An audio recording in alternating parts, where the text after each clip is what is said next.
Alors, ce soir, Rachel Imenu, Mama Rachel, comme on parle. Il y avait un jour un Rav, il s'appelait Rav Mordechai Gifter. Rav Mordechai Gifter, il était le Rosh Yeshiva de Grand Yeshiva en Amérique, Ner Israël. Et un jour, quelqu'un est venu le voir et dit, Rabbi, je pars en Israël en vacances. Il y avait un jour, une époque, quand on voyageait, avant de partir en voyage, on allait voir un Rav. Et on demandait une bracha. Les gens aujourd'hui, ils partent, ils voyagent, ils pensent que ça, c'est comme ça. Mais c'est pas comme ça. D'après la halakha, il faut prendre une bracha. Demander à un Rav, Rabbi, je pars. Et avec la bracha du Rav, alors elle nous accompagne pour pouvoir aller. Alors ce monsieur, il est parti voir le Rav Mordechai Gifter. Il dit, Rabbi, voilà, je vais aller en Eretz Israël. Alors le Rav lui dit, qu'est-ce que tu vas voir? Il dit, je vais aller au Kotel, je vais aller à Marata Marpella, je vais aller à Kever Rachel, je vais aller là-bas. Quand j'étais jeune, un jour, mon père m'a amené avec lui en Israël. Et quand il m'a dit, où tu vas? Je lui ai dit, je vais telle tombe, telle tombe, telle tombe, telle tombe. Bimeir, Bishimon, Baba Saleh. À la fin, mais tu vas pas voir des vivants? Et vraiment, je dis, pourquoi il y en a en Israël? Parce que moi, je connaissais pas les vivants. Je voyais que des tombes en Israël, Abaye, Rava, Rabbi Meir, le rabbin. Non, je savais pas qu'il y avait des rabbins vivants. Moi, je pensais qu'en Israël, ils arrivaient tous en boîte. Je ne savais pas qu'il y avait des rabbins vivants. Mais c'est pas une blague, c'est vrai. Pour moi, c'était les rabbins vivants. En dehors d'Israël, en Israël, il y avait les morts. Alors, il lui dit, voilà, je vais voir tous ces rabbins. Alors, il lui a dit, je vais te poser une question. Quand tu vas au Kotel et tu vas à Maharata Marpella, où tu pleures le plus? Est-ce que tu pleures le plus au Kotel ou tu pleures le plus à Maharata Marpella? Le monsieur, il a dit, wow, c'est une bonne question, j'ai jamais pensé à ça. Mais la vérité, Rabbi, je vais vous dire, chez Rachel Imenu, je pleure plus. Ouais. Et il lui a dit, au Kotel, je vais, mais je pleure moins. Alors il lui a dit, si vous relevez la question avec votre arabe, pouvez-vous m'expliquer pourquoi on pleure plus chez Rachel Imenu qu'au Kotel à Maravi? Il lui a dit, la Shrina, tu sais ce que c'est? Je ne veux pas vous mentir, je lis, j'essaie de comprendre. Je ne peux pas mettre le doigt dessus. Il dit, une maman, tu sais ce que c'est? Il lui a dit, oui. Il dit, à une maman, on peut tous se relier. On peut tous s'attacher. On peut tous comprendre ce que c'est une maman. La shrina, c'est très abstrait. L'abstrait, on ne connecte pas. C'est pour ça que quand on va chez Rachel Imenu, alors automatiquement on peut pleurer. Il y avait un jour Abraham Shmulevitz. Abraham Shmulevitz, il dit le verset, il dit Kol berama nishma, nehi bechit amurim, Rachel mevaka albanea. Le Midrash nous raconte dans Echa Rabati qu'il y avait à la destruction du temple au moment où Akadosh Baruch Hu, il a détruit son temple. Et là, imaginez-vous, Jérusalem dans sa gloire, il n'y avait pas une plus belle place. Yirmiyah Navi, il écrit que quand le temple de Jérusalem a été détruit, les Goïms, ils ont dit, c'est pas possible. Jérusalem est détruit. Même si vous détruisez New York aujourd'hui, c'est possible. Mais Yerushalayim de l'époque, elle avait des murailles. Elle était en or, elle était belle. Impossible d'accès à personne. Le Midrash nous dit qu'Akadosh Baruch Hu dit que Jérusalem, c'est Dieu qui est détruit. Parce qu'un homme n'avait pas le pouvoir de détruire Jérusalem. Jérusalem détruit des milliers de morts, des femmes, des enfants, des Kohanim, des Lévi'im. Barminan, au moment où Nebuchadnezzar il a tué, il est rentré à Jérusalem, il a saccagé Jérusalem. Le sang coulait à flot par torrent dans Jérusalem. Et là, Kadosh Baruch Hu, il dit, nous, est-ce qu'il y a quelqu'un qui peut prier pour qu'on reconstruise ce temple le plus rapidement possible? Alors Avraham Avinu, il vient. Avraham, il dit, Avraham, Hachem, regarde-moi combien je t'ai aimé. Asara Nishonot, 10 épreuves j'ai eu. J'étais capable de donner mon fils. Je l'ai monté sur le Misbeach. Est-ce que tu ne penses pas que tout ça, ces souffrances, c'est suffisant pour qu'on reconstruise le temple demain matin à la première heure? Kadosh Baruch Hu, il répond à Avraham, il lui dit, Avraham, tu as raison. Mais ce n'est pas suffisant. Leur péché est tellement grand que même le don d'un enfant, il ne peut pas passer et surpasser le mal que le peuple juif il a fait. Yitzhak Avinu, il arrive et il dit à Kadosh Baruch Hu, c'est pas mon père qui a donné, c'est moi qui ai monté sur le Misbeach. C'est moi qui a tout donné à Kadosh Baruch Hu. C'est moi qui ai donné ma vie. C'est moi qui étais prêt à tout pour toi, Dieu. Par rapport à moi, reconstruis ton temple. Dieu lui dit, c'est bien Yitzhak, ce que tu as fait. Mais par rapport au péché des Juifs, c'est pas comparable. Yaakov Avinu, il vient et il dit, regarde, j'ai élevé 12 enfants. Naatora, j'ai eu un frère Esav, j'ai eu un beau-père, Barminan, Lavan, qui a tout, il a voulu me tuer. J'ai toujours bien comporté avec tout le monde. Je suis arrivé, j'étais toujours un homme dans la perfection de la perfection. Est-ce que le mérite de la perfection, putain, Emet le Yaakov, ne mérite pas d'avoir au moins qu'on reconstruit le temple, qu'on ramène le peuple juif? Akadosh Baruch Hu, il dit, tu sais, Yaakov, j'y ai pensé. Mais malgré tout ce que tu as fait, c'est pas suffisant. Et il vient Moshe, et il vient Aaron, et ils viennent tous, et Dieu, malheureusement, il les renvoie. Et d'un coup, du fond du ciel, Kol Beramanishma, on entend une femme qui crie et qui hurle. Je ne sais pas si vous avez déjà entendu une femme qui hurle, hystérique. Kol Beramanishma. Et là, Hachem se retourne et il dit, qu'est-ce que tu veux? Qui c'est qui crie? Et là, Rachel Imenu dit, c'est moi qui crie. Il dit à Kadosh Baruch Hu, pourquoi tu as détruit ton temple? Parce que tu as été jaloux. Ils ont choisi une autre divinité. Ils ont choisi un autre Dieu. Ils ont mangé autre chose. Ils ont bu autre chose. Ils ont fait autre chose. Alors ils t'ont remplacé. C'est pour ça, toi, Kadosh Baruch Hu, détruit le temple. Regarde-moi, ma propre sœur. Je lui ai donné mon mari. Je me suis mis sous le lit. Je parlais. Je lui ai tout donné. Ce que, humainement, est-ce qu'une femme peut donner à son mari? Est-ce que moi, j'ai été jalouse de ma sœur? Je n'ai pas été jalouse. Si moi, Rachel Imenu, j'ai pas été jalouse, alors pourquoi toi, tu es jalouse? Et le Midrash, à ce moment-là, Kadosh Baruch Hu, il dit, Rachel, aïe, maman Rachel, tu as raison. Ki yesh sachar litfulater. Il y a une récompense si on va ramener le Beth Amikdash. Rabcham Shumlevitz, après la guerre des 6 jours, il est allé au Kever Rachel et il a dit la chose suivante. Il dit, vous savez, des fois, il y a un couple qui se bagarre. Et le papa, il n'est pas très gentil avec la maman. Il lui dit un mot qu'il ne faut pas. Alors, qu'est-ce qu'elle fait la maman? Elle pleure. Le mari, il joue le macho. Qu'est-ce qu'il dit? Allez, arrête de pleurer. Ça y est, ça suffit. Fais pas la lourde. Le mari dit à sa femme, arrête de pleurer. Et la femme, ok, t'as raison, j'arrête de pleurer. Ouais, elle arrête. Et comme ça, elle arrête. Il dit Hachem et Rachel Imenu. C'est Rachel qui pleure. Elle est ensanglantée. Son mari, Kaviachol, c'est Kadosh Baruch Hu, il lui dit, Yesh Sachar Lipfloter. Arrête de pleurer. T'inquiète pas, je vais m'excuser, je vais t'acheter un bijou, je vais te faire. Il dit, comment on peut faire repartir que la maman, elle pleure encore plus fort? Il dit, Abraham Shmulevitz, vous savez comment une maman, elle va pleurer encore le double? C'est quand l'enfant, il va venir et va dire, maman, t'as raison de pleurer. Maman, ce que papa, il t'a fait, t'as raison, ça fait mal, alors pleure. Alors il a dit, Abraham Shmulevitz, moi, maman, je te dis, n'arrête pas de pleurer. Moi, maman, je te dis, continue, pleure encore plus, pour que papa, il arrête de te dire d'arrêter de pleurer, et que ma chère, il arrive. Il a dit Abraham Shmulevitz, Rachel, Boré Olam, Kaviachol, ton mari, il te dit d'arrêter de pleurer. Moi, je te supplie de continuer. Et il a dit Abraham Shmulevitz, quand une maman, elle entend son fils qui la supplie de pleurer, elle ne peut pas s'arrêter de pleurer. Alors, elle va de nouveau repleurer. Rachel Imenu, elle prie, et Rachel Imenu, elle est pour là, et elle est avec nous. Il y a une grande question qui est marquée dans le Zohar. Rabbi Shimon Bar Yochai demande, comment ça se fait que Sarah, Rachel Imenu, elle pleure, et Léa, elle pleure pas?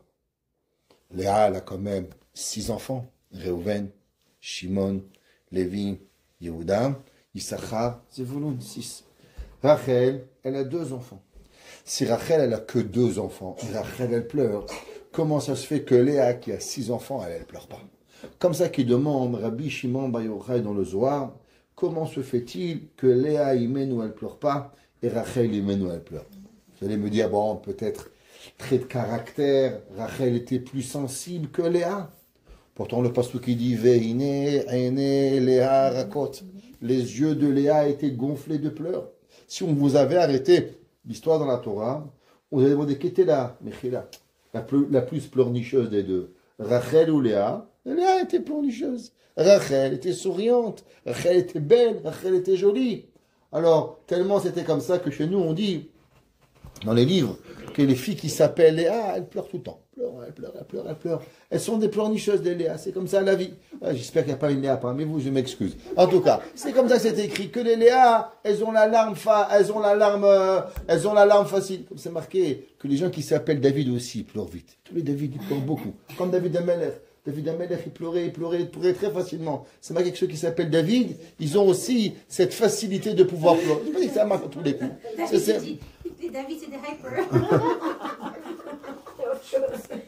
Hyper et pleurer, ça n'a rien à voir. Ça n'a rien à voir. Pleurer, c'est une chose, hyper, c'est autre chose. Les Léa, elles pleurent beaucoup. Alors pourquoi ça se fait que Léa, elle ne pleure pas? Le Zohar, il écrit, et il dit du fait que Léa, elle a pleuré pour se marier à Yaakov, alors automatiquement, elle ne va pas pleurer. Du fait que Rachel, elle n'a pas pleuré, alors elle va pleurer. Qu'est-ce que ça veut dire? Il y a deux explications. La première explication, c'est que Rachel Imenu, elle a pris pour granted, garantie. Elle s'est dit, tout le monde dit, mon mari, c'est Yaakov, moi j'ai rien à prier, j'ai rien à demander, Baruch Hashem, je suis bien casé, je suis belle, je suis jolie, mon Yaakov, il est destiné à moi, Chazak Baruch. Du fait qu'elle n'a pas pleuré, alors Akadosh Baruch, oui, du fait que tu n'as pas pleuré, en contrepartie, tu vas pleurer. Bon, ça va, elle a déjà passé quand même toute sa vie.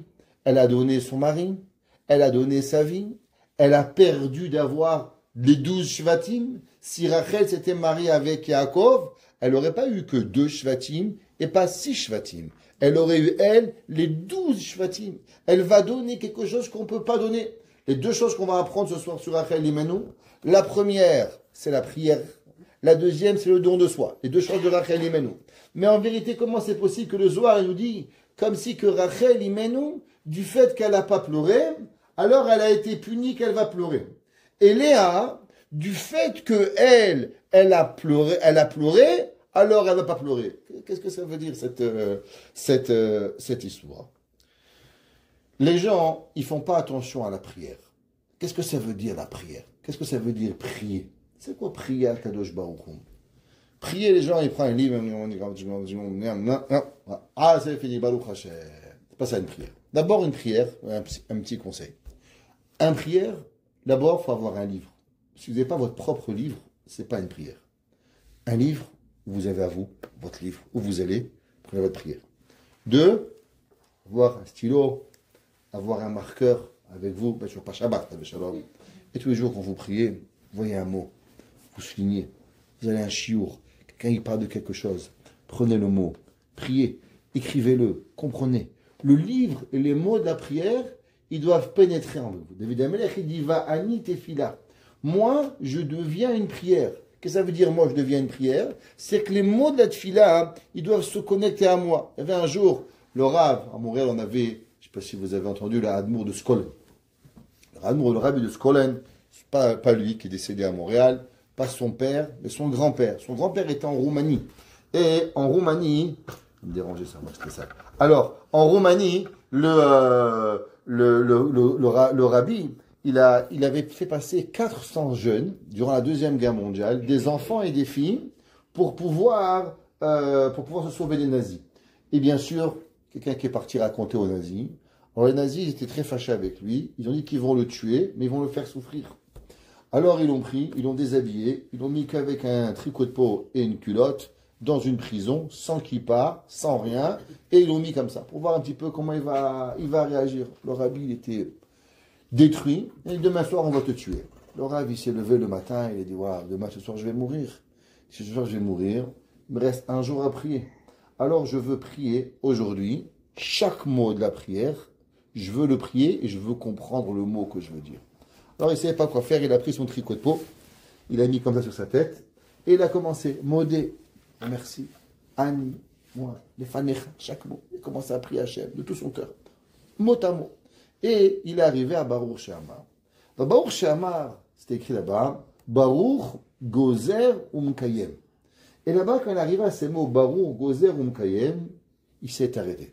Qu'est-ce que ça veut dire Baruch Gozer? Gozer, c'est qui décrète. Mekayem, c'est qu'il accomplit. Je vous dis, si je vous dis Dieu, quand il décrète, il fait. C'est une bracha ou c'est une malédiction? C'est une malédiction. Un gars dit, je te frappe, t'inquiète pas, ce soir je te frappe. C'est pas une bracha, c'est pas un gars gentil. Tout le Baruch She'amar, Vaya Olam, Baruch Omer, Vosé, Baruch Ozerum, Kayem, Baruch Ozerum, tout le Baruch She'amar, c'était une lettre incroyable que Dieu il a envoyée sur terre, qui parle que de la bonté de Dieu. Alors qu'est-ce que ça veut dire Baruch, Gozer, Kayem? Que Dieu, il décrète et Dieu, il accomplit. Le rabbi de Skolin, il s'est arrêté et il a pu continuer. Il dit, tant que je ne comprends pas ces deux mots, je n'avance pas. Et durant toute la journée, il fait travailler les ménages. À la fin de la journée, il a compris. Qu'est-ce que ça veut dire Baruch, Gozer, Kayem? Demain, vous allez l'écrire. Baruch, Gozer, Kayem. 3 mots en jaune dans votre livre de prière.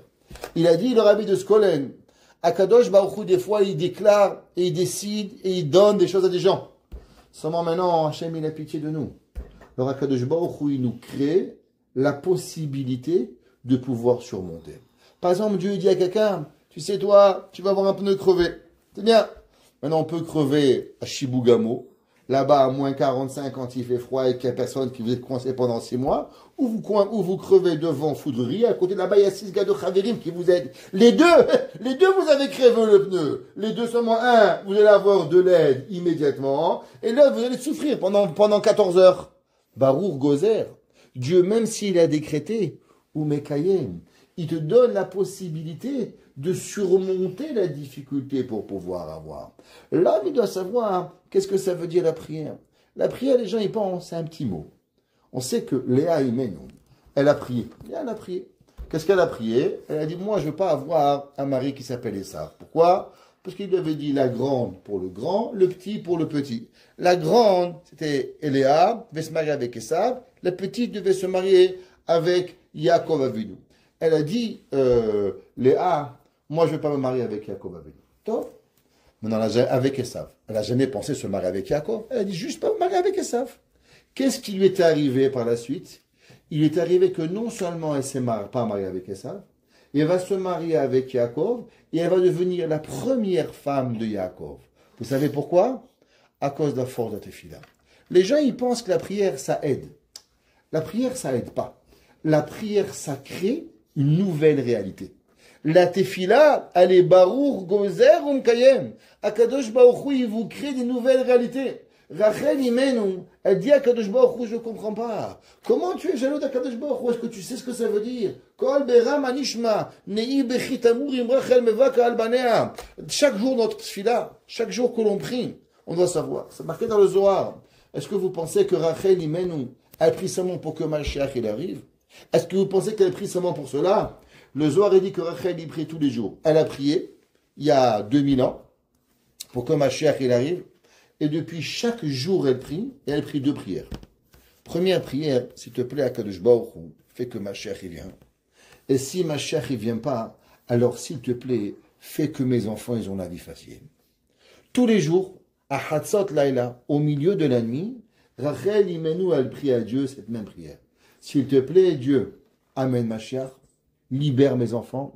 Et si pour une raison tu ne les libères pas, alors je t'en supplie, s'il te plaît, fais qu'au moins ils ont un petit peu plus la vie facile pour pouvoir y arriver.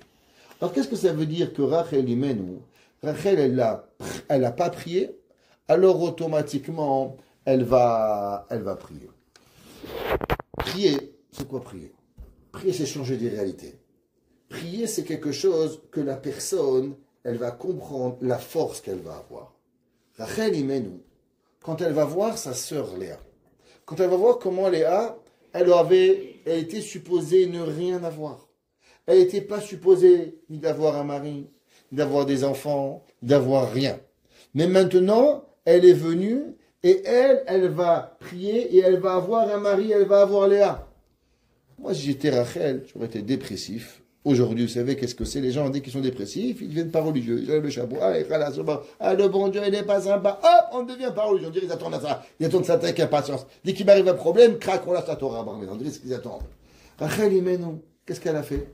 Rachel Imenu, le jour où elle a vu la force de la prière, qu'elle a tout perdu parce qu'elle n'a pas prié par rapport à ce qu'elle avait. Elle avait un mari, elle avait des enfants, elle avait tout. Elle a dit, waouh! C'est ça la prière. Alors à la place d'être déprimé, je vais prendre la force que j'apprends de ma sœur et je vais m'en servir pour pouvoir s'assurer de mes enfants. Il y avait un jour une femme qui habitait à Manchester. Et à Manchester, elle a écrit un livre, elle était malade.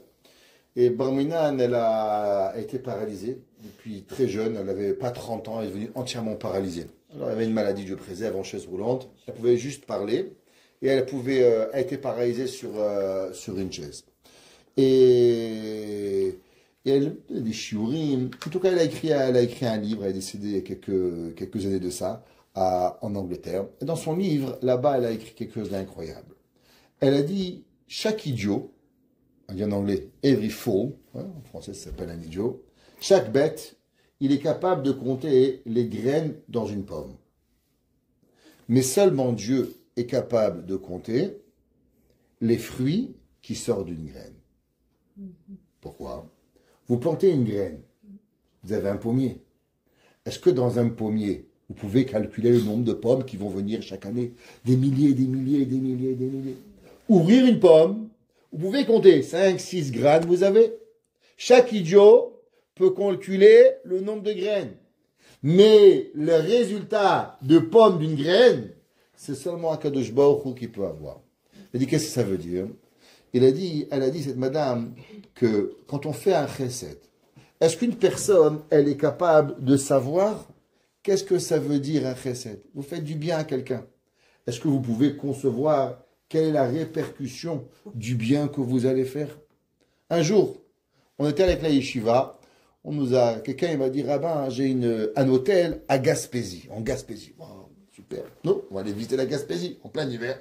On va en hiver, pas de problème. Ne vous inquiétez pas, il y a des chambres, il y a des douches, il y a tout ce qu'il faut. Non, je prends tous les bachourim, 20 bachourim, 6 voitures. Je ne sais pas si vous savez, c'est où la Gaspésie quand même. On parle 1500 km à 1000 km dans le Grand Nord, moins 40, vous rêvez le matin, moins 40, c'est des murs de neige qui tombent là-bas. C'est pas la petite neige. Vous rêvez, vous vous levez, c'est incroyable. En tout cas, on roule, on part ici à 6 h du matin, Shacharit, on roule. On dit, on arrive, ouais, il y a quelqu'un qui vous attend. On passe, on ne trouve pas l'hôtel. En tout cas, on arrive là-bas. D'un coup, je vois un petit gamin comme ça. Je lui dis, tu sais l'hôtel? Il m'a dit, c'est là. Quel hôtel? Quel hôtel? Et maintenant, il n'y a pas de lumière, il n'y a pas d'électricité, il n'y a pas de chauffage. Il fait moins 40 dehors. Hein. Ouais. En Gaspésie. Parce qu'on était parti faire des vacances avec la yeshiva, vacances d'hiver. Bon, on arrive là-bas, en tout cas, je ne vous dis pas, c'était Gehinam. En tout cas, Gehinam chez Begehinam. Le Gehinam froid, comme ça. Il y avait une chambre, elle était petite comme ça, peut-être la moitié ici. On a dit, bon, on va mourir de froid. Donc, on va tous rentrer, tous les Bahorim, tout le monde, on va tous rentrer avec nos habits comme ça. On a dit, au moins, on va tous dormir dans la chambre, on va pas mourir de froid, parce que sinon, on est frigoré. On a dormi comme ça, le matin, on a fait Shacharit. Top. Alors, le matin, j'appelle, je dis, bon, il faut qu'on trouve un endroit où dormir. Il y avait un congrès, pas d'hôtel, rien du tout. Rien. Je dis, bon, est-ce qu'il n'y a pas une auberge, quelque part où on peut dormir? Elle me dit, regardez, il y a une auberge. Mais là-bas, elle est fermée l'hiver. Elle est fermée, ouverte que l'été. Mais appelez, on ne sait jamais. Moi, j'appelle. Je dis, bonjour madame, je m'appelle Rabbi Krimzi, je suis directeur d'une école talmudique. Vous êtes juif? Je dis oui, j'attendais qu'elle me raccroche. Elle me dit, on est fermé, mais on ouvre pour vous. Et je dis, mais donnez-nous 2 heures qu'on chauffe la place, qu'on prépare la place, on vous ouvre. Possible, c'est pas normal, c'est en fin de la Gaspésie là-bas, il se passe quelque chose qu'il faut pas. Top, on arrive 2 heures plus tard, la chambre, top, nickel, la femme elle arrive, la cuisine, vous pouvez la cachériser, comme ça comme fait. La cuisine, là c'est pour la synagogue, c'est ici, tout l'hôtel, $300. Je dis quoi? Mais oui, $300. Bon, on est là, on se déshabille, on se change, on était frigorifié, on va après, je dis, pouvez-vous nous expliquer un petit peu pourquoi vous nous avez fait ça? Je dis oui, laissez-moi vous dire. Il y a 20 ans de ça, il est venu ici une famille chassidique, dans notre hôtel en été. Et ils ont loué toute la place. Ils étaient là, ils étaient très gentils avec nous, ils ont payé tout ce qu'ils avaient à payer, magnifique. Et à la fin, madame, vous savez, madame, on habite à Montréal, si un jour vous avez besoin, vous nous appelez, vous venez à Montréal. Il a son numéro de téléphone. Moi, j'ai gardé son numéro. Des années plus tard, j'ai eu ma sœur qui a eu un problème à Montréal. J'ai parti à Montréal. Je connais pas à Montréal. J'appelle cette famille assidique. Je les appelle. Bonjour, vous vous rappelez de moi?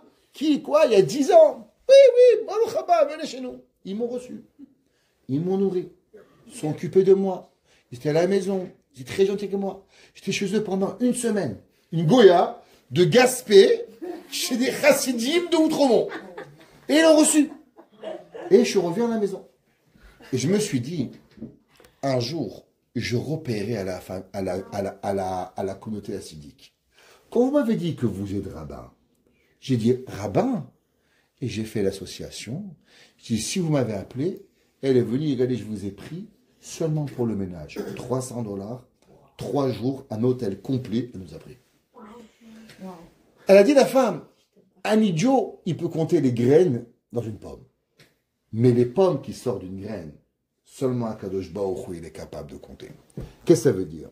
Ça veut dire quand quelqu'un il fait du chesed, on ne peut pas concevoir qu'est-ce que c'est. C'est quoi la répercussion du chesed qu'une personne elle va faire? Rachel Imenu, elle a donné son mari. Est-ce qu'elle pensait que qu'est-ce qui va arriver avec ça?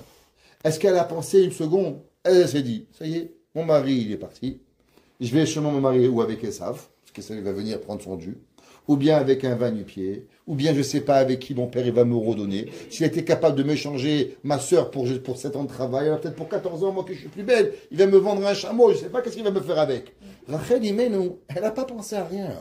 Elle a donné un chesed 100% cadeau, 100% garantie. Et ce chesed-là, Akadosh Baruch Hu, il a repayé. Comment il a repayé?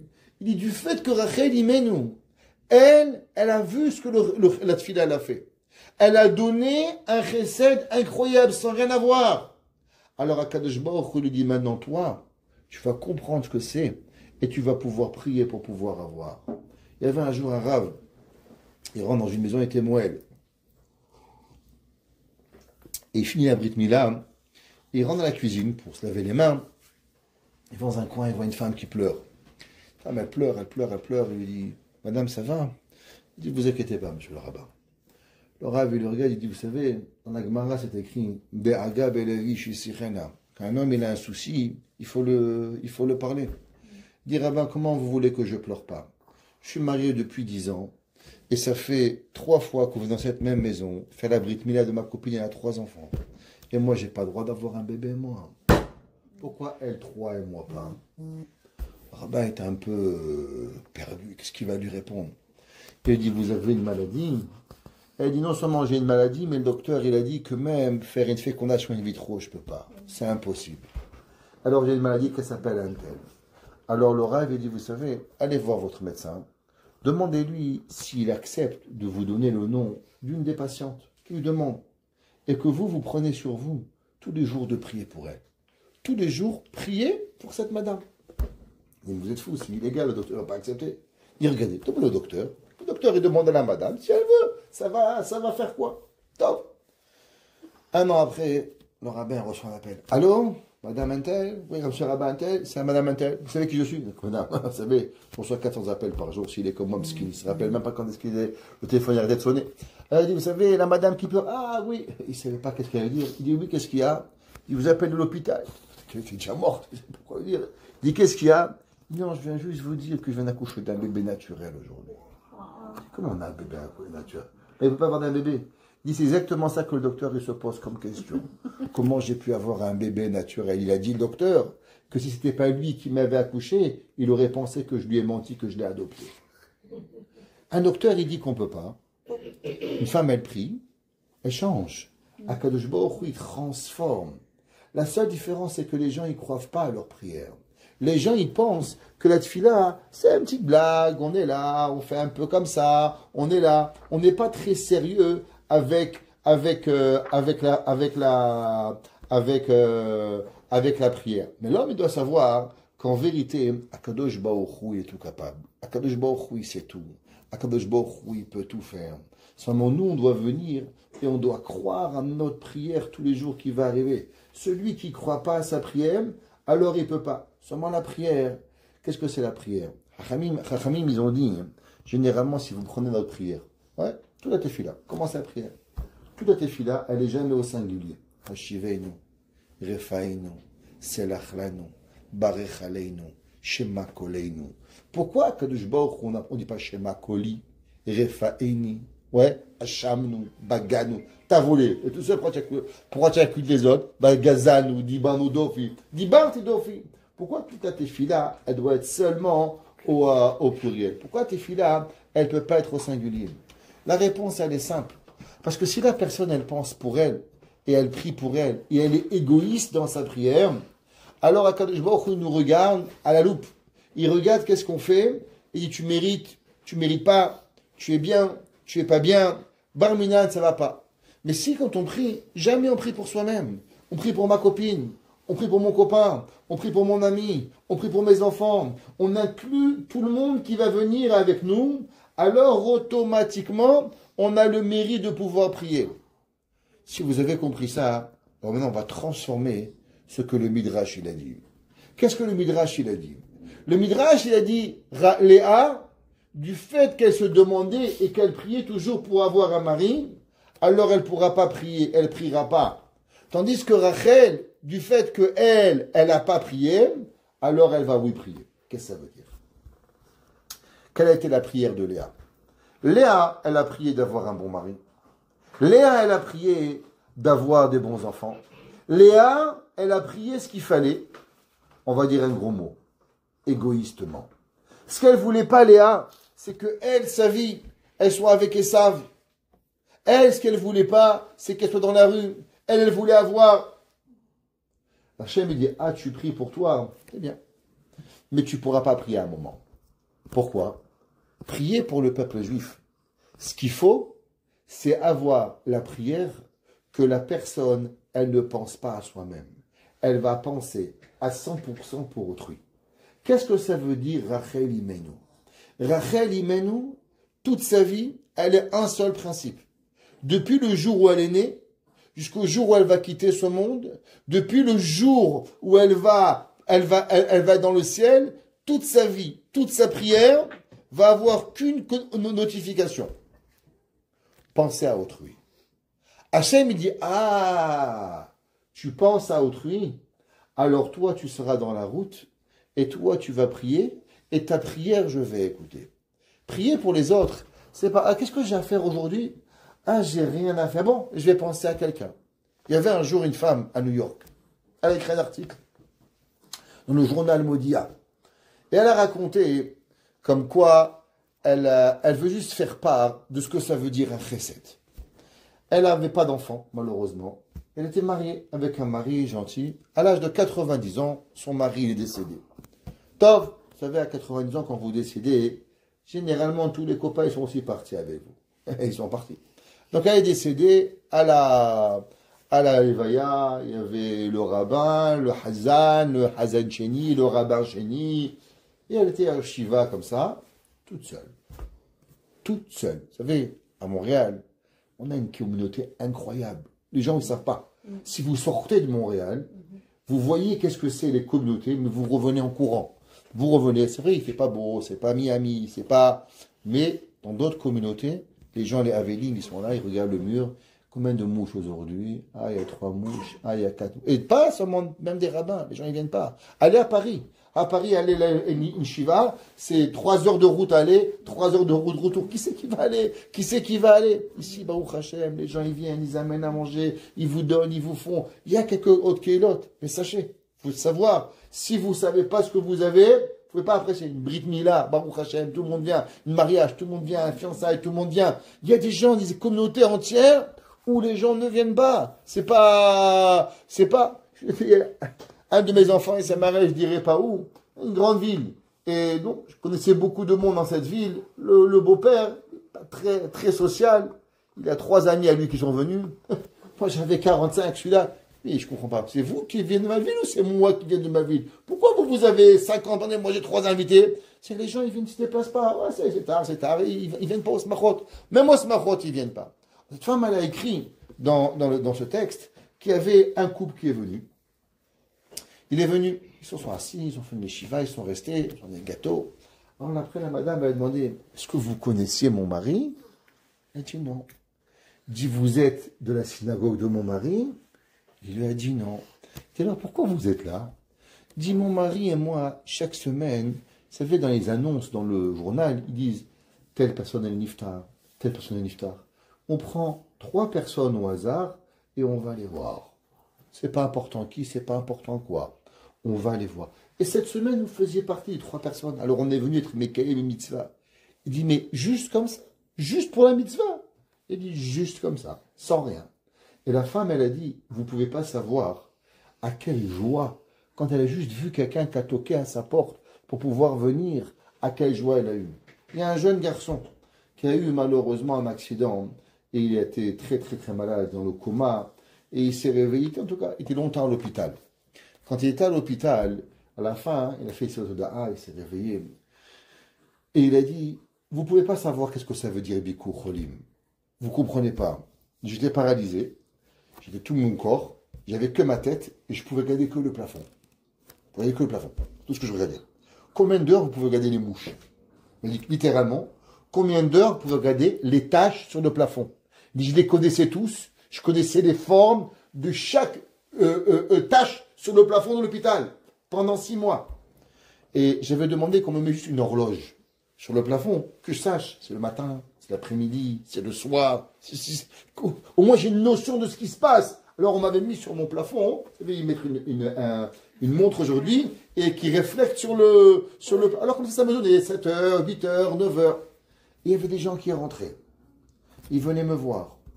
Et je savais, il était à la yeshiva. Je savais que c'était l'heure du repas. Je savais qu'à cette heure-ci, normalement, il doit jouer. Il venait me voir. Je savais que lui, il est marié. Samedi soir, il venait me voir. Il dit, vous ne pouvez pas imaginer de comment, juste voir Bikur Cholim, à combien ça m'a redonné l'envie de rester vivant. Il y a des moments où l'envie de juste arrêter de vivre. Tellement j'en avais marre de regarder les taches sur le plafond. Il y en avait marre. Combien de temps? Je ne peux pas bouger, ni la tête, ni le bras, rien. Et la seule chose qui m'a rendu la vie, c'est les gens qui sont venus me voir. Il dit, eux, ils ont pensé qu'ils ont fait une mitzvah. Mais ce n'est pas une mitzvah qu'ils ont fait. C'est la vie qu'ils ont donnée. Les gens se demandent, Rachel Imenu, qu'est-ce qu'elle a fait? Les gens ils pensent qu'elle a fait une prière. Mais ce n'est pas une prière que Rachel Imenu elle a fait. Rachel Imenu, elle donne la vie. Quelqu'un qui pleure pour vous. Quelqu'un qui s'occupe de vous. Quelqu'un qui vient toute sa vie à donner à Léa, sa sœur, pour pas qu'elle ait honte. Elle a prié. Elle a donné le Beth Amikdash. Elle a donné Yosef. C'est marqué que Yosef, c'est seulement grâce à lui que Yosef, on va pouvoir avoir la Miriat Amalek. Amalek pourra partir et pourra être détruit que grâce à Yosef. Pourquoi? C'est marqué que Mibne Banav chez Rachel. Les enfants de Rachel, ils pourront faire la guerre avec Amalek. C'est quoi Amalek? Et c'est quoi le combat de Amalek? Amalek, par essence et par raison, Amalek, c'est ce qu'on appelle l'égoïsme au summum. On est le monde aujourd'hui. C'est quoi le monde? Vous faire avaler et vous faire croire n'importe quoi pour une raison. Pour pouvoir vous donner et vous faire vendre. Ouais, vous connaissez. Et j'aurais vu le Rav Ovadia Yosef. C'est quoi comment il s'appelle Esav? Il s'appelle Edom. C'est quoi les lettres de Edom? Moda. La mode. C'est quoi? Toute la vie de Edom. C'est quoi? Qu'est-ce qu'il a dit Esav? Alit enina min ha'adom, ha'adom, moi ce rouge. Comme il expliquait Raphaël Shmulevitz, il n'était pas intéressé. Qu'est-ce qu'il y avait à manger? Qu'est-ce qu'il y avait à boire? L'essentiel, c'est quoi? Ça a l'air beau. Peut-être c'est mauvais, peut-être c'est pas bon, peut-être c'est de la peinture qui est en train de cuire. D'où tu savais? Adom. Edom, c'est Moda. C'est l'homme, il veut juste savoir qu'est-ce qu'il y a à l'extérieur. Il n'est pas intéressé à voir l'intérieur. Regarde le but. Pourquoi ils vous font ça à la mode? Ben pour vous vendre. Il y avait un jour une publicité, j'aime oublier ça là. Il fallait une publicité pour les voitures. Était en face de ma synagogue, en grand comme ça. Il y avait fourni pour les BMW. Ils avaient écrit To be a man. Pour être un homme avec une voiture. Explication. T'as pas une BM, t'es un animal. Cette année-là, tous les gars que je connaissais, ils avaient acheté des BM. C'était tellement fort cette pub, To be a man. Ça veut dire, style, t'as pas la BM, t'es un animal, t'es un singe. To be a man. Alors, j'étais un jour en cours comme ça, dans la choule, et je leur ai dit, vous avez vu cette publicité, qu'est-ce qu'ils vous font croire? Ils m'ont dit, Rabbi, et qu'est-ce qu'ils vont inventer l'année prochaine? Ne vous inquiétez pas, dit, To be a Superman. Mais arrête, l'année d'après, devant nous, To be a Superman. Il me dit, Rabbi, c'est toi qui lui as dit. Ah. Alors, pourquoi? S'il veut nous faire acheter une voiture, autre chose. L'essentiel, c'est qu'on a quelque chose qu'il n'y a pas. Amalek, tout ce qu'il veut, c'est vous faire croire, extérieur, dépenser, penser à vous. C'est qui dans la vie qui a jamais pensé à soi-même? Le yesod de ne pas penser à soi-même, le premier, c'est Rachel. Rachel, elle va donner tout ce qu'elle avait. Rachel Imenu, elle va donner et elle va décider de prendre tout ce qu'elle a, de prendre son mari, de prendre ses enfants, de prendre sa place dans Me'arat HaMarpela et de le donner. Pour qui? Pourquoi? Pour une raison. Parce qu'elle a pensé, qu'est-ce que ma sœur va ressentir au moment où on va lui donner les simanim? Au moment où on va lui donner, elle va pas savoir quoi répondre. Si elle va pas savoir quoi répondre, alors Barmina elle va avoir honte. Alors elle est prête à donner toute sa vie pour pouvoir donner à l'autre, sans jamais recevoir. C'est l'antithèse de Amalek. C'est l'antithèse de Edom. Yosef Hatzadik, qu'est-ce qu'il fait? Esav, il arrive, il se met debout, il se met devant. Rachamim me disent pourquoi? Il s'est protégé, il a protégé sa mère pour que Esav ne regarde pas, pour pas que sa mère, pour pas que les yeux de Esav méchants, violents, à tous les niveaux, spirituels et matériels, ils regardent Rachel Imenu. Et toi, tu n'as pas peur d'être abîmé? C'est pas grave. Si moi on m'abîme, tant qu'on protège ma mère. Celui qui arrive à donner et même à quelque part recevoir du mal pour ne pas et empêcher que l'autre reçoive du mal, ça c'est le vrai don. Je vous ai expliqué une fois que le Baal Shem Tov, on lui a demandé pourquoi les élèves du Baal Shem Tov s'appelaient les Chassidim. Pourquoi des Chassidim? Pourquoi pas des Talmidim? Par exemple, le Gaon de Vina, il y avait des élèves. Comment les appelait? Talmidim. Il y avait Talmidim. Comment ça s'appelait? Talmidim. Pourquoi le Baal Shem Tov, c'est le seul que les élèves s'appellent des Chassidim? Pourquoi Chassidim? D'où sorti ce mot Chassidim? Qu'est-ce qu'il y a à voir? Le Baal Shem Tov, il a dit, à cause de la Gemara dans Masechet Baba Kama. La Gemara dans Masechet Baba Kama, elle dit, quand on coupe les ongles, vous savez, c'est très attention. Souvent les femmes, vous allez faire des manicures, faites attention. Vous savez qu'après que vous faites les manicures, il faut se laver les mains. Lequel dit 1, 2, 3, 4, 5, 6. Si vous ne lavez pas les mains, la Gemara dit, Pachad, Ochasto Gimal Gamim. La peur, elle vous prend pendant 3 jours, Barminan. Vous rêvez la nuit, vous avez peur, vous faites des cauchemars. Pourquoi? Parce que vous vous coupez les ongles ou les cheveux sans vous laver les mains. Faites attention, il faut se laver les mains. Donc, qu'est-ce qu'on fait après avec les ongles? La Gemara dit, il y a 3 genres de personnes. Il y a des gens qui laissent traîner. La Gemara dit, c'est des Rechaim. La Gemara dit, il y en a qui les prennent et qui les mettent dans la toilette, où il ne faut pas, et après il y en a qui les brûlent. La Gemara, c'est les Chassidim. Tosfot, il dit, pourquoi ils s'appellent des Chassidim, ceux qui brûlent les ongles? Il dit Tosfot, parce que quand on brûle les ongles, alors il y a une force du mal qui se réveille et qui vient et qui frappe la personne qui les brûle. Mais les Chassidim, ils préfèrent recevoir du mal sur eux, mais s'assurer qu'aucune femme et qu'aucune personne ne sera abîmée avec les ongles. Alors il dit Tosfot, c'est pas ça s'appelle des Chassidim. Il dit le Baal Shem Tov, c'est quoi la définition d'un chassid? C'est un homme qui va être capable de faire du chesed à un niveau, qu'il est capable de prendre tout le mal sur lui, à condition qu'il n'arrive pas du mal à autrui. Ça, c'est le principe de Rachel. Rachel a été prête à tout donner. Rachel a été prête à tout avoir. Vous allez me dire, mais comment on y arrive? Comment on arrive véritablement à pouvoir donner sans avoir rien en retour? La réponse, elle est que c'est très facile. La réponse, c'est que donner, c'est la chose la plus facile.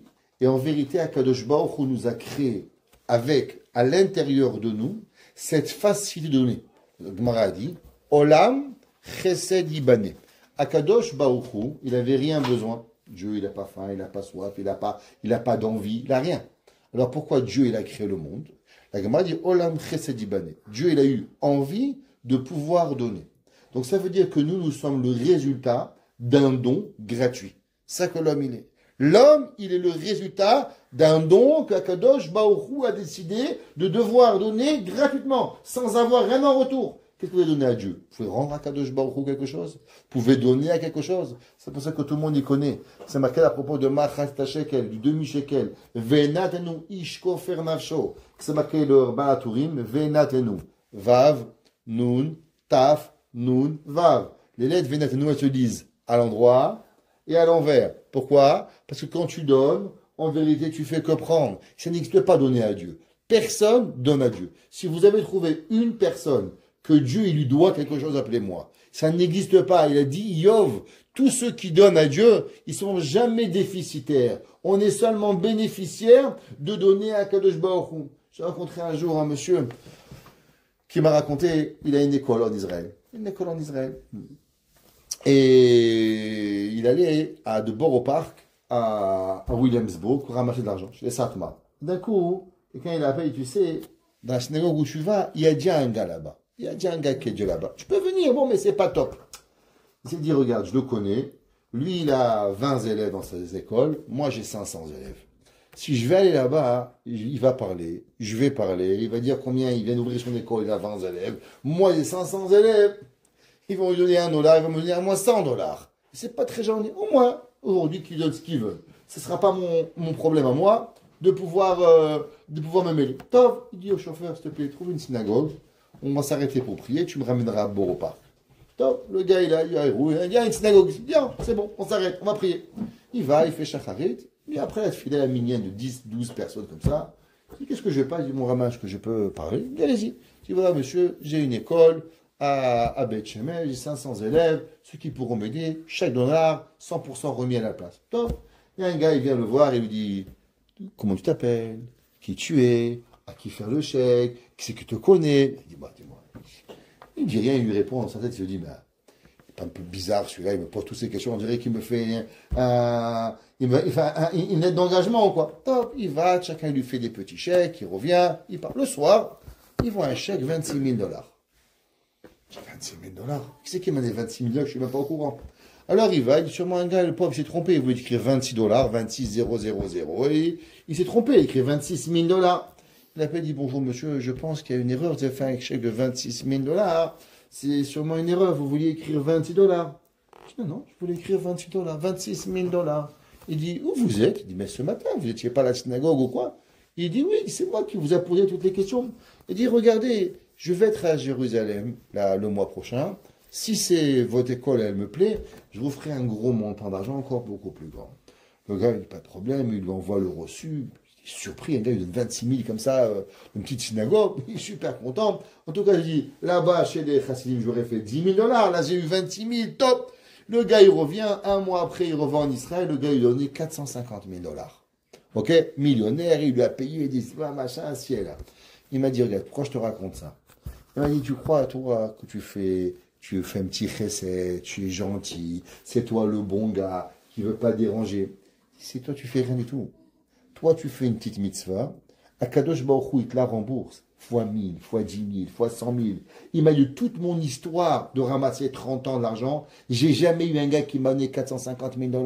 Ça n'a jamais existé, cette histoire. Il m'a dit, il faut que je m'arrête dans une petite synagogue, qui a l'air de rien, si je parle, parce que je ne veux pas blesser quelqu'un, et en fin de compte, Akadosh Baruch Hu te le redonne. Toi, tu crois que tu donnes. Ça n'existe pas que tu donnes. On donne rien à Akadosh Baruch Hu. C'est seulement une personne qui croit qu'elle donne, mais la vérité, c'est que Akadosh Baruch Hu qui nous donne. On fait que donner. Rachel Imenu, chaque année, le 11 de Cheshvan, il y a une chose qu'on doit avoir. Première fois que j'ai fait le cours de Rachel Imenu, c'était chez la femme de Doudou, il y a à peu près aujourd'hui 25 ans. On rappelle qu'il m'a jour pour jour. Et là-bas, on avait commencé à développer cette idée. 1, la prière. 2, le don de soi. Et 3, on avait expliqué en long et en large comment une personne qui sait se taire, savoir se taire. Pourquoi savoir se taire? Rachel Imenu, qu'est-ce qu'elle a fait? Après tout, vous savez, quand sa sœur Léa, elle est venue, et sa sœur Léa, elle lui avait dit, regarde, il va venir ton fils, il t'a amené des fleurs, partage un peu les fleurs avec moi. Alors, elle lui a dit, Léa, quoi? Tu veux des fleurs? Tu m'as piqué mon mari, et en plus, tu veux des fleurs de mon fils? Il dit, les midrash, piquer ton mari? Non, remets les pendules à l'heure. Tu piques mon mari. C'est moi qui t'ai piqué, qui t'a donné mon mari. C'est moi qui étais sous le lit. C'est moi qui a souffert. C'est moi qui me suis mordu les doigts. Et tu me dis que je t'ai piqué ton mari. Imaginez-vous si Rachel Imenu, elle lui aurait juste dit, Rachel, Léa, répète pour moi. Il aurait fait comme ça. Répète. Qu'est-ce qu'il aurait dit, Léa? Parce qu'il me fait là, je me suis emporté, tiens, prends les fleurs, le bouquet, le cadeau, la table, tout se donne. Qu'est-ce qu'elle lui aurait dit, Léa? C'est tout. Mais qu'est-ce qu'elle a dit, Rachel? Elle dit, tu as raison. C'est quoi? Même mon mari, je te donne ce soir. Elle lui a tout donné. Il dit le Midrash, du fait que Léa, elle n'a pas parlé, Rachel, du fait que Rachel, elle s'est tue. Savoir donner, c'est donner à 100%, sans rien attendre. C'est pas en je te donne à condition que, je te donne mais je parle, je te donne mais je fais, je te donne. Donner, c'est donner à 1 million %. Comme Akadosh Baruch Hu. Akadosh Baruch Hu, il nourrit les humains, il nourrit les fourmis, il nourrit les cafards, il nourrit les araignées, les hippopotames, il nourrit tout sur terre. Dans tout ça, combien pensent vraiment à remercier Akadosh Baruch Hu par jour? Prenons nous-mêmes. Combien, nous, on pense remercier Hachem? On ne pense pas à remercier Akadosh Baruch Hu. Et pourtant, si juste on savait le pouvoir de la prière, si on savait juste le pouvoir de donner. Souvent, les gens, ils cherchent des ségoulottes. Quoi faire? Comment faire? Qu'est-ce qu'il y a à faire? Tu es le rabbin, j'ai pas d'enfant. Tu es le rabbin, j'ai pas de chidour. Tu es le rabbin, j'ai ci, j'ai là. La première question que je leur demande, vous faites du chesed, j'ai pas le temps. J'ai pas le temps? Pourquoi t'as pas le temps? J'ai toujours le temps de tout faire. Il y a un jour, un gars, il y a pas longtemps, il m'a appelé. Mais c'est un message surtout. À la fin, en tout cas, je l'ai appelé, j'ai passé 1 heure avec lui au téléphone. À la fin, il m'a dit, je vais vous dire la vérité. Je dis quoi? Il m'a dit, un jour, vous avez dans une cassette que vous prenez le temps pour tout le monde. Alors, je voulais juste savoir si c'était vrai. Je dis quoi? Tu m'as fait perdre 1 heure de ma vie, il m'a raconté une histoire, mais abracadabrante. Je voulais juste savoir si c'était vrai que vous allez m'appeler en Israël. Je dis, moi, j'ai payé $3 la minute. Toi, mais ça m'a coûté $300 de communication pour toi. Elle m'a dit qu'il veut se suicider. À la fin, mais c'est pas vrai. C'est juste pour savoir si tu vas me rappeler. Il dit, appelle-moi, je vais te répondre. C'est plus simple pour pouvoir arriver. Mais c'est quoi? Comment c'est possible qu'on n'a pas le temps? Comment c'est que les gens n'ont pas le temps? Ils n'ont pas le temps de vous parler, ils n'ont pas le temps de vous répondre au téléphone, ils n'ont pas le temps de faire un gâteau, ils n'ont pas le temps de faire des chalotes, ils n'ont pas le temps de cuisiner, ils n'ont pas le temps d'allumer des nérotes.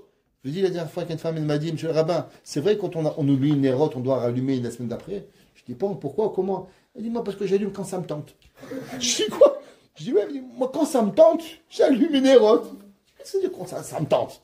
Une femme religieuse, elle met la pilule et tout. Je dis quand ça me tente. Comment on allume? Je dis ma grand-mère, qu'elle a été dans la Deuxième Guerre mondiale, elle allumait avec du beurre, elle allumait avec de la margarine. Elle me raconte que sa grand-mère, dans la Première Guerre mondiale, mon arrière-grand-mère, elle a envoyé sa fille faire une queue pendant 48 heures pour avoir un verre d'huile pour allumer une héros de Shabbat. Toi, ça t'allume une héros quand ça te tente? Comment c'est possible ça? Comment on arrive? Comment ça te tente? La semaine d'après, son mari m'appelle, monsieur le rabbin, c'est bien de faire Avdallah? Je dis oui, je dis pourquoi? Je dis parce que moi je le fais quand ça me tente. Je dis lui certain, je dis Shabbat vous le faites quand ça vous tente aussi, le dimanche, le lundi. Non, qu'est-ce que ça veut dire ça? La réponse, vous savez, c'est quoi?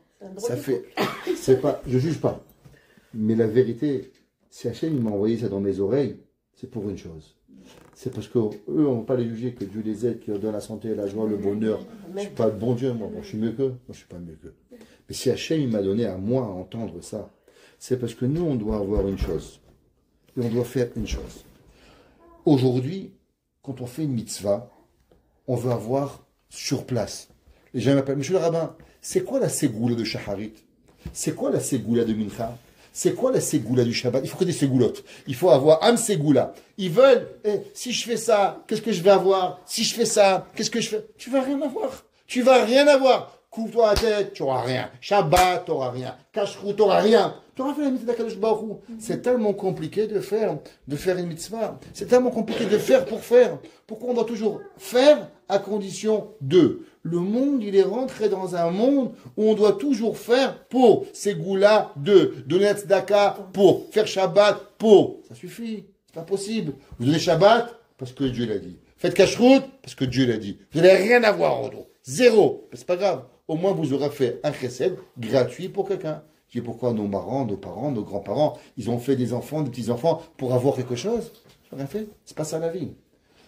L'éternité. Rachel Imenu, elle peut mériter qu'après des milliers d'années, on ne connaît pas vraiment le jour du Yerzait de Léa Imenu. On ne le fête pas comme ça. Rachel Imenu, il est fêté par milliers. Tout le monde va à son kever. Chacun nous allume des bougies. Elle va être et elle fait partie intégrale de la Géoula. Pour deux choses.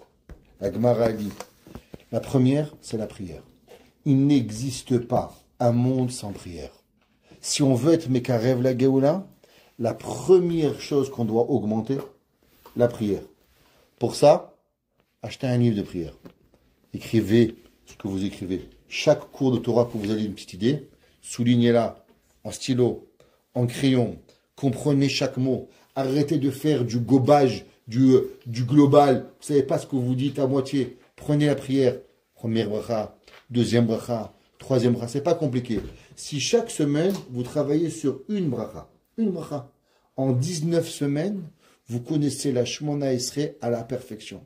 La première semaine, Magan Avraham, 3 fois par jour, et vous pensez. La deuxième, Mechayem Etim. Troisième, Ael Akadosh. Chaque semaine, travaillez sur une bracha.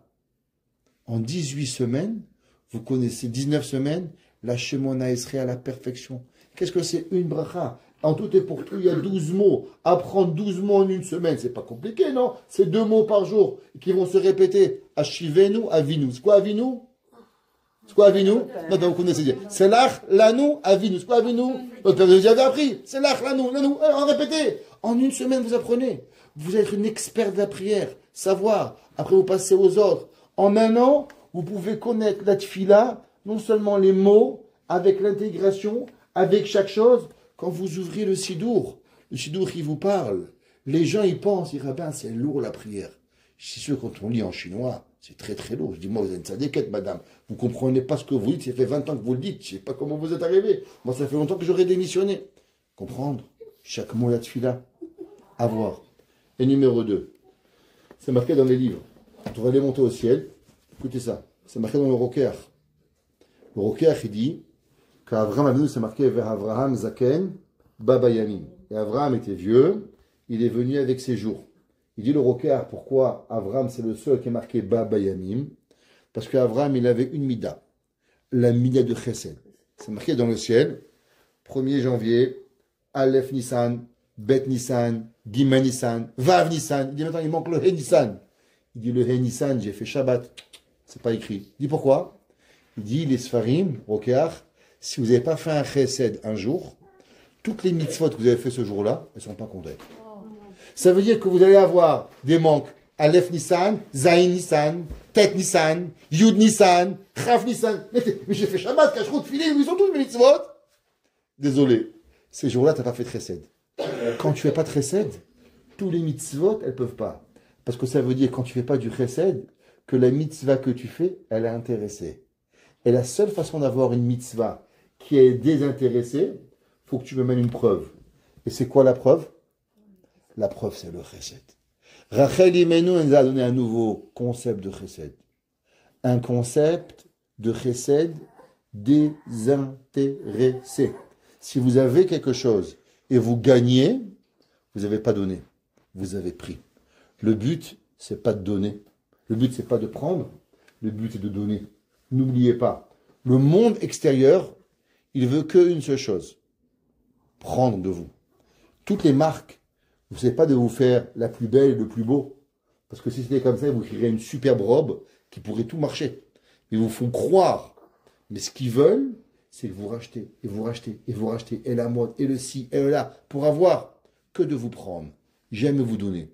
Edom veut prendre. Pour combattre Edom, qu'est-ce qu'on a besoin? Rachel. Qu'est-ce que c'est Rachel? Rachel, elle donne, elle donne, elle donne, elle donne, elle donne, et à la fin, elle donne. Quand l'homme, il s'est donné, alors l'homme, il s'est prié. Quand l'homme, il s'est prié, alors l'homme, il s'est donné. Si vous avez un problème de prière, vous avez un problème de donner. C'est un problème de donner, c'est un problème de prière. C'est pour ça qu'est-ce qu'on fait tous les matins quand on prie? C'est d'accord. Pourquoi on est d'accord? Parce qu'on ne peut pas prier si on ne donne pas.